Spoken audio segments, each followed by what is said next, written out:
For thousands of years, organized religion pulled off the greatest psychological heist in human history. It convinced you, a primate with a 200,000-year-old brain built for novelty, variety, curiosity, and relentless mate-seeking, to promise sexual exclusivity to one person, until one of you stops breathing.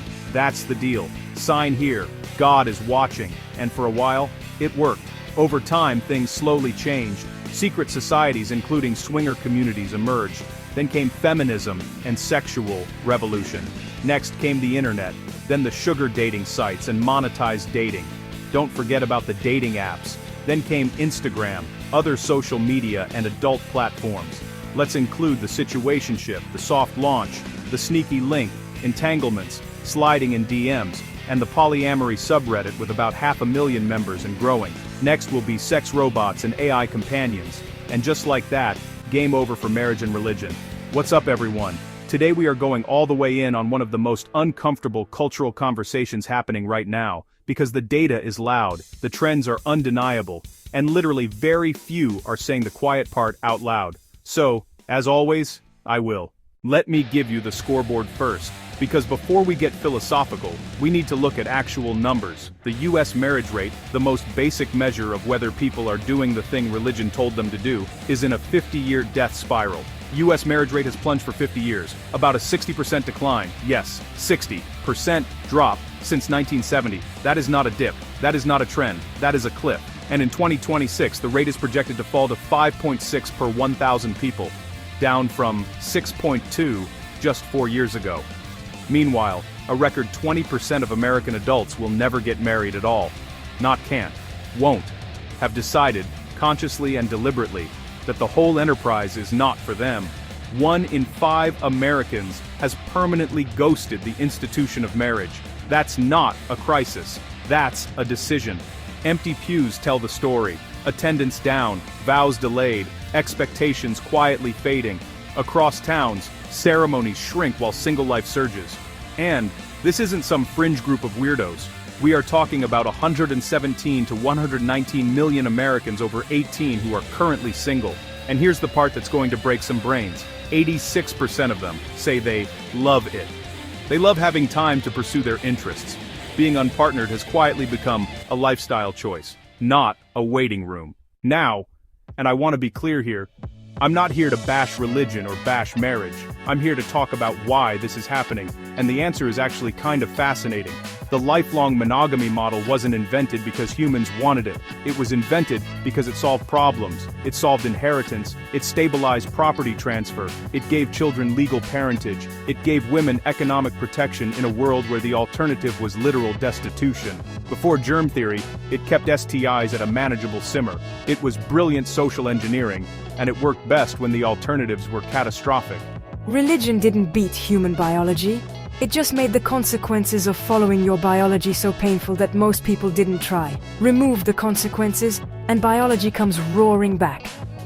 So, what happens when you add widespread contraception, financial independence for women, no-fault divorce, legal protections for cohabiting couples, dating apps that put 50,000 potential partners in your pocket, instant gratification and attention economy culture, and a cultural shift away from shame as a social weapon? What happens is, the constraints evaporate, and 200,000 years of evolutionary programming that says explore, sample, avoid premature commitment starts running unimpeded. This was always going to happen. The only surprise is that it took this long. Dating apps were sold to us as a more efficient path to lasting love. What they actually built was a consumer marketplace for human beings, with all the exact psychological dynamics of a consumer marketplace. Endless browsing, perpetual comparison, the permanent nagging suspicion that there's a better option one more swipe away, or the potential for a celebrity to slide in her DMs. 27% of US couples now meet via dating apps, #1 most common way. In the UK it's 33%. Dating on Instagram is significantly increasing.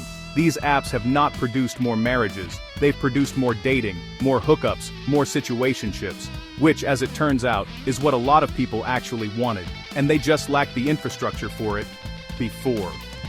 The result is a completely normalized culture of serial monogamy. People cycling through 5, 10, 15 relationships, not including any one-night stands that sometimes occur in their adult lives. Each one treated as a full, complete experience in itself, rather than a step towards some altar. This isn't recklessness. For many people, it is the honest expression of what humans were actually wired to do: assess, engage, fulfill a biological drive, and keep options open. Tinder didn't destroy marriage. Tinder just handed people the tool to do what they were already thinking about doing. Okay, now we get to the part that makes traditionalists absolutely lose their minds: polyamory. And before anyone in the comments starts, I'm not here to tell you it's for everyone. I'm here to tell you the data is no longer marginal. According to Wi-Fi Talent's polyamorous data report, February 2026, 32% of Americans say their ideal relationship is non-monogamous to some degree. So, 1 in 3 Americans says their ideal relationship involves some form of non-monogamy. That is not a fringe preference. That is a plurality of the country quietly admitting that the model they were sold doesn't match their actual desires. And 4 to 5%, that's 13 to 17 million people, are currently living in a consensual non-monogamous relationship right now. Today. For context, that's more people than attend church weekly in several US states. Think about that. And here's the stat that will age like milk in a traditionalist debate. Polyamorists report 85% relationship satisfaction. Consensual non-monogamous couples score 10% higher on satisfaction metrics than their monogamous counterparts. Nobody told nature that the punishment for stepping outside the sanctioned framework was supposed to be misery. Nature didn't get that memo. When the sinful version of a relationship consistently reports higher satisfaction than the righteous version, that's not a moral failing. That's a data point. Alright, here's where it gets actually interesting, because Gen Z, the generation everyone assumed would bury marriage completely, is doing something completely unexpected. They're actually more pro-marriage in sentiment than millennials were at their age. Wait, what? Gen Z leaning pro-marriage. Let's unpack that surprising twist. In 2004, 39% of young adults said marriage was irrelevant. Today, only 21% of Gen Z say that. They actually want the ceremony, the commitment, the whole thing. They say they want to get married. So what's the problem? The median first marriage age hit 30.8 years for men and 28.4 for women in 2025. Both all-time records. The marriage rate keeps falling. The age keeps climbing. The gap between what people say they want and what they actually do is the real story of 2026, and biology is the gap. One generational expert put it perfectly. Gen Z watched millennials get economically eviscerated, skyrocketing housing, student debt traps, stagnant wages, expensive, devastating divorces, and decided that marriage without financial stability was a trap. Additionally, the decline of traditional masculinity and the rise of women independence and boss babe culture when it comes to modern dating, and it fuels the debate. Marriage is an institution. They're not rejecting the institution completely. They're adapting and waiting for conditions that may never come, and are watching dating behaviors that are amplified across social media and celebrity news. And while they wait, they dismiss dating completely, or slow date, and date some more. Somewhere in that endless dating economy, the window for the right time to get married or the right time to have children quietly closes, and nobody sends a notification. So, where does this go from here? And I want to be blunt, the trends don't reverse. There is no mechanism, none, by which marriage rates return to 1970 levels. The conditions that sustain those rates are gone. You cannot rebuild them without rolling back a century of human progress. What you will see instead, more dating as a free agent, more cohabitation, maybe more long-term relationships without marriage, and less formalization. In 2024, the UK hit a record 9.1% of families in unmarried cohabiting households, US trending the same way, people building full domestic lives, raising kids, growing old together, just without the paperwork, and more relationship diversity. The vocabulary of commitment is expanding because the lived reality is expanding, the culture and the economy is shifting. Here's the uncomfortable truth.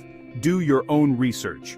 Colorado has not yet legalized adult sex work, but it is moving toward full decriminalization through a major legislative bill that was introduced in February 2026. The bill is currently postponed. Minneapolis City Council is set to vote on whether to have staff research a package of ordinances that would legalize and regulate adult bathhouses and sex venues, where sexual activity between consenting adults could be facilitated. A final vote is expected to occur in June 2026. Vermont and Hawaii have introduced decriminalization measures in recent years, with 2026 bills continuing the push. In New York, there's an ongoing push for decriminalization. 2026 session likely to expand protections. Massachusetts and Tennessee have introduced mixed measures, some protections for workers alongside stronger penalties for customers. In Rhode Island, there's not full decriminalization, but worker-customer protections. Nevada still criminalizes most forms of sex work outside licensed brothels, which are permitted in counties with populations of 700,000 or fewer, and no statewide decriminalization has been enacted. In 2020, Somerville, Massachusetts became the first U.S. city to legally recognize polyamorous domestic partnerships. In 2021, Cambridge followed, along with Arlington, Massachusetts, which passed a bylaw recognizing domestic partnerships of two or more people. In April 2024, the Oakland City Council passed legislation formally recognizing polyamorous families, the first of its kind on the West Coast. In March 2026, Portland City Council unanimously passed an ordinance that now explicitly covers polyamorous families. When a city starts writing polyamory into municipal code, that's not culture moving fast. That's government catching up to what was already happening in houses, apartments, or underground. And as a result, more states are likely to follow in the future. Here's the bottom line, and I want to say this carefully because people are going to clip this out of context. Humans were not designed for lifelong monogamous pair bonding. We can do it. Many of us do it beautifully, willingly, with tremendous happiness. But it requires friction to sustain at scale. Emotional friction, cultural friction, social friction, legal friction. The entire history of marriage is the history of maintaining that friction, and the last 50 years have been the story of that friction dissolving. And as it dissolves, the underlying biological program asserts itself. Explore, sample, stay flexible, keep options open, not because people are broken or immoral or spiritually lost, but because that's what 200,000 years of optimization looks like when you remove the guardrails. Philosophers like Graham Wallas and Joseph Raz argue that autonomy should be respected unless actions cause substantive harm to others. Religion told humans to be swans. Nature built them as something considerably more complicated. For a very long time, the sermon was louder than the DNA. In 2026, the culture and DNA has the microphone. Listen, you can't mandate desire, but you can mandate laws and regulations. You can only make the alternatives painful enough that people pretend. The pretending has stopped. Whether that terrifies you or liberates you depends entirely on who you are and increasingly on how old you are. Many millennials and young adults, Gen Z, are rewriting the rules of commitment and sexual freedom right now. They aren't doing it out of laziness or hedonism. They're doing it because they looked at the institution they inherited, looked at the generations who followed it faithfully, and decided, calmly, deliberately, with full information, that they could do better. Maybe they're right, maybe they're wrong, but they are absolutely, irreversibly, doing it anyway. It'll be interesting to see if marriage rates continue to decline and how Gen Alpha and future generations evolve in the future of dating, relationships, and marriage, whether it'll be dating introductions and advice from AI assistants, meeting or dating people on virtual reality and gaming platforms, or shifting back to primarily, organically, meeting people and giving traditional marriage a chance. As it stands now, nature and biology. 1. 2,000 years of institutional persuasion. 0. Good luck. Good night. If this video made you uncomfortable, good. That means it made you think. It made you open your eyes and view things from a different perspective. If it made you nod along and you learned something, drop a comment below. I genuinely want to hear where you land on this. Also, shout out to the free agent lifestyle. Like and subscribe. Peace.